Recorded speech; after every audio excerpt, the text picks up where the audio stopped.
ايه مرهق ان كل الولاد اللي حواليها عاوزين يوعدوها، وهو زود وقال ان حاجة غريبة ان حتى الملائكة بيكون عندهم ايام وحشة، بس هي طلبت منه يبطل يناديها بملايكة. وتاني يوم في المدرسة صاحب هيرو فرح انه رجع بصحته ويقول له انه يشد حيله، ولما بيكونوا ماشيين هيرو شاف شينا بتساعد زميلها في حل مسائل الرياضة، واتسوك قال له بهدوء انها مش من مستواه. وفي نفس الليلة هيرو كان قاعد على بلكون شقته وبيت عشاء، ولما شينو شافت هياكل اتخانقت معاه على اختياراته البايظة، وبعدين دخلت شقتها وقالت له بيستنيها في أوضته، وبعد شوية راجعة ومعاها أكل حقيقي فاضل عندها فيشكرها ويهزر معاها تاني عن أكل الملائكة، بس المرة التانية تقول له يبطل يقول لها الكلمة دي. وتاني يوم الصبح رجع الطبق لشينا شكرته إنه غسله فعلا، لكن المفاجأة إنها أديته طبق أكل تاني، فهو حاول يرفض، بس هي أصرت إنها دايما بتطبخ زيادة فيستسلم ويشكرها، وحذرها إنه لو فضلت تعمل كده ممكن يعجب بيها، فتسأله لو ده فعلا هيحصل، فيرد ببرود طبعا ويقول لها لأ،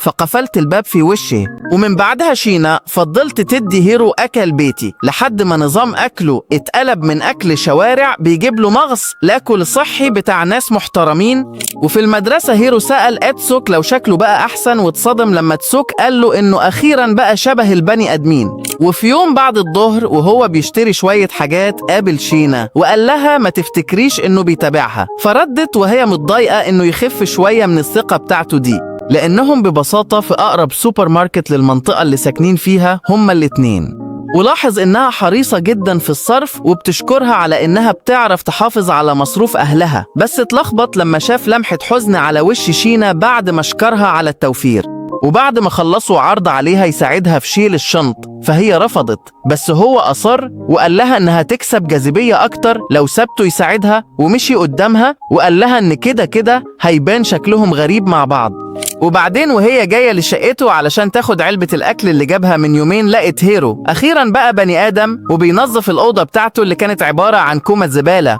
ولما اعترف إنه مش عارف هو بيعمل إيه، شينا دخلت على طول وبدأت تديله كورس سريع في أساسيات الحياة، وبعزيمة بدأوا عملية التنظيف للأوضة. وفي الأول الدنيا ماشي كويس، بس في نص الشغل شينا اتزحلقت فهيرو بسرعة مسكها في وضع مريب، فتتعصب وتقول له إن إهماله في نظافة البيت هو السبب اللي خلاها تقع ويكملوا التنظيف، لكن جواها كانت حاسة قلبها بيدق بسرعة. وبعد ما خلصوا وهم هلكانين حرفيا، هيرو اقترح يطلبوا بيتزا، فانبهرت إنها أول مرة تشوف بيتزا دليفري، واعترفت إنها عمرها ما كلتها لأن عيلتها راقية زيادة ومش بيجيبوا أكل جاهز. ولما تاكل تقول له يبطل يبص لها، فيقول بنفس برود إنها ما عندهاش أي جاذبية، ويوضح إنه بيحب النسخة العفوية منها أكتر من النسخة الجدية اللي بيشوفها في المدرسة. فردت إنها في الحقيقة كده من جوه من